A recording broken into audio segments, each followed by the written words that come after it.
మీ ద్వారా స్వతంత్ర టీవీ ద్వారా ఈ పెద్దలందరికీ తెలియజేస్తున్నాను. ఎస్ కృష్ణారెడ్డి గారు, సార్ కృష్ణారెడ్డి గారు ఏదైతే కేంద్ర మంత్రి బండి సంజయ్ సన్నిహితుడైనటువంటి మన బోయిన్పల్లి ప్రవీణ్ రావుతో పాటు మన బండి సంజయ్ ఫోన్ కూడా ట్యాప్ చేశారు. ఎందుకంటే అప్పుడు 10th పేపర్ లీకేజ్ విషయంలో కావచ్చు, అంటే కొంత నేపథ్యంలో, తర్వాత బైంస అల్లర్ల విషయంలో కావచ్చు, ఇలాంటి నేపథ్యంలోనే ఫోన్ ట్యాప్ చేశారు. చేసిన వెంటనే ఇప్పుడు వారిద్దరిని కూడా వచ్చి తన వాంగ్మూలాన్ని విలిపించాలని కూడా సిట్ అధికారులు కోరుతున్నారు. అంటే దీన్ని ఎలా చూడొచ్చు అంటారు? అంటే ఇటు బీజేపీ శ్రేణులది కావచ్చు, లేకుంటే అల్లర్లకు సంబంధించిన విషయాలు కావచ్చు, ఇవన్నీ కూడా చేశారని అంటున్నా. అంటే దాంట్లో ఏమైనా బీజేపీ ప్రమేయం ఉందంటారా? సరే, ముందుగా ఇందాక ఇప్పుడు మీరు అడిగిన దాంట్లో కూడా నేను చెప్తాను. బండి సంజయ్ గారిది కానీ, రఘునందన్ రావు గారిది కానీ, అరవింద్ గారిది కానీ, అప్పుడు బీజేపీలో ఉన్న జితేందర్ రెడ్డిది గారిది కానీ, దుబ్బాక ఎలక్షన్ జరిగేటప్పుడు పెద్ద మొత్తంలో ఫోన్ ట్యాపింగ్ జరిగింది, దర్యాప్తు జరపాలని చెప్పేసి ఆ రోజు ఉన్న బండి సంజయ్ గారు రాష్ట్ర అధ్యక్షుడిగా ఉన్ననాడే డిమాండ్ చేయడం జరిగింది. మీరు కావాలంటే ప్రతి ఒక్క ప్రెస్ చూడండి, ప్రతి యూట్యూబ్ ఛానల్లో కూడా అప్పుడు డిమాండ్ చేసినది ప్రతిదీ ఉన్నది. ఆ రోజు నుంచే వీళ్ళ దౌర్జన్యం కానీ, వీళ్ళ ఆలోచన విధానం కానీ పక్కదారి పట్టింది. ఇందాక రామ్మూర్తి గారు అంటున్నారు, కేసీఆర్ గారు మహోన్నతమైన వ్యక్తి. ఎట్లా మహోన్నతమైన వ్యక్తి రామ్మూర్తి గారు అయినాడు? తెలంగాణ ఉద్యమం చేసిన నాడు 4 స్టేట్మెంట్లు ఇచ్చి ఫామ్ హౌస్లో 6 నెలలు వండేటోడు, మళ్ళీ వచ్చి ఒక ప్రెస్ మీట్ పెట్టేటోడు, ప్రజలను రెచ్చగొట్టేటోడు, బలిదానాలు చేసుకున్న కుటుంబాలను ఏ ఒక్క కుటుంబాన్ని కూడా పరామర్శించినవాడు మీకు మహామాధవి అయిపోయాడు, మహానాయకుడు అయిపోయాడు. ఇంకొక అంశము, దేశంలో గాను ప్రపంచ చరిత్రలో ఒక రామ్మూర్తి గారు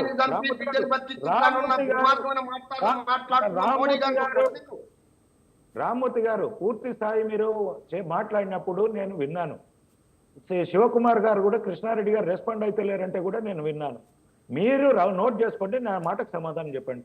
ఎట్లా మహోన్నతమైన వ్యక్తి, భారతదేశంలో గాను ప్రపంచ చరిత్రలో రాజ్యాంగ పదవిలో ఉన్న వ్యక్తి, సెక్రటరియేట్ కోకుండా పాలన ఎక్కడ జరుగుతుందో, పాలన విధానం ఎక్కడుందో అక్కడ కోకుండా పాలన చేసిన వ్యక్తి మహోన్నత వ్యక్తి అవుతాడు. ఓడిన తర్వాత కూడా ప్రజా సమస్యలు పట్టించుకున్నాడు ఫామ్ హౌస్ లో ఉన్న వ్యక్తి మీకు మహోన్నత వ్యక్తి అవుతాడు.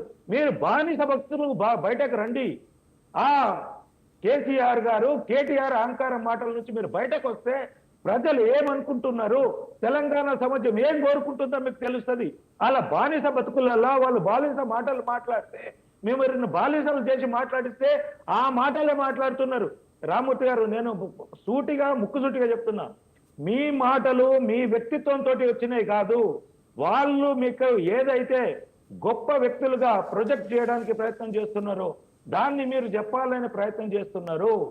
ఏ నాటికి కూడా తెలంగాణ ద్రోహి ఎవరైనా ఉన్నారంటే అది కేసీఆర్ కుటుంబమే. ఈ రోజు వరకు బలిదానాలు చేసుకున్న ఏ ఒక్క కుటుంబాన్ని ఎవరైనా పరామర్శించారా చెప్పు? కేసీఆర్ గారు 1100 మంది 1200 మంది సరిపోయినామన్నారు. ఒక్క కుటుంబాన్ని పరామర్శించిందా? ఇన్ని రోజులు ముఖ్యమంత్రిగా ఉన్నాడు, 10 ఏళ్ళు, 22 సంవత్సరాలు ఇంతమంది చనిపోతే ఎన్ని కుటుంబాలను పరామర్శించడో చెప్పు. అప్పుడు మహోన్నతమైన వ్యక్తి మనం ఉంటాము.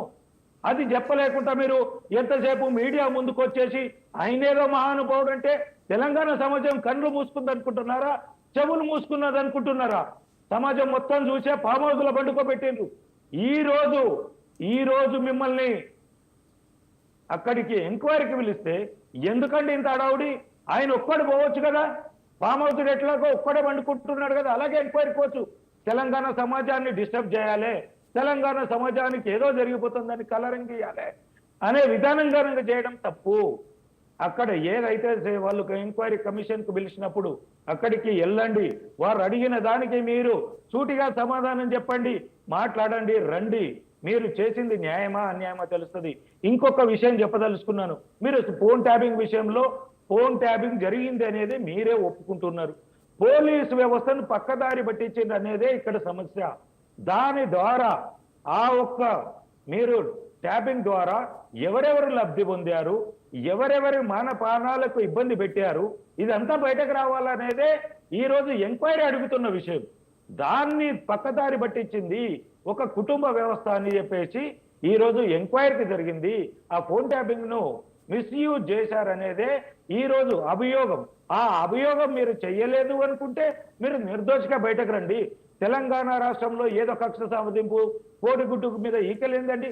మీరే చెప్తున్నారు కదా ఈకలు ఉన్నాయండి మేము ఫోన్ ట్యాపింగ్ చేశామని. మరి దాంట్లో నిజాలు ఎంత? ఎవరు చేసిండ్రు, ఎవరు చేయలేరు? అసాంఘిక శక్తుల చేత అందరూ సమర్థిస్తారు.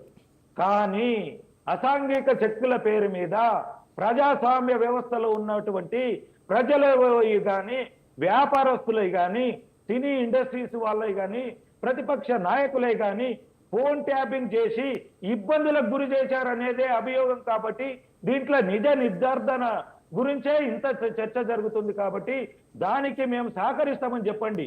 అనవసరమైన కక్ష సాధింపు కోడిగుడ్డ మీద ఈకలు అనేది కాదు. అక్కడ వచ్చిన ఆరోపణలు నిజమా కాదా అనేది నిర్ధారణ కావాలంటే నేను కూడా కాంగ్రెస్ పార్టీని డిమాండ్ చేస్తున్నా. కేంద్ర ప్రభుత్వానికి ఇమ్మీడియట్లీ రేఖ రాయండి. ఒకటి ఇందాక శివకుమార్ గారు అన్నారు ఇక్కడ జరుగుతుంది అనేది కేంద్రం కూడా సుమేటోగా తీసుకోవచ్చు అనేది.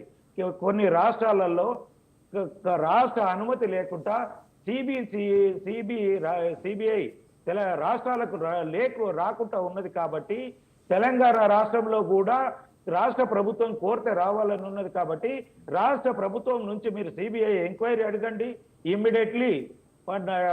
మా యొక్క కేంద్ర మంత్రివర్యులు కిషన్ రెడ్డి గారు అలాగే బండి సంజయ్ గారు మా ముఖ్య నాయకులు ఇమ్మీడియట్లీ కేంద్రంపై ఒత్తిడి తీసుకొచ్చి త్వరగతిన దాని మీద ఎంక్వైరీ చేపించేసి దీని మీద ఎవరు దోషులు, ఎవరు ఫోన్ ట్యాపింగ్ ద్వారా లబ్ధి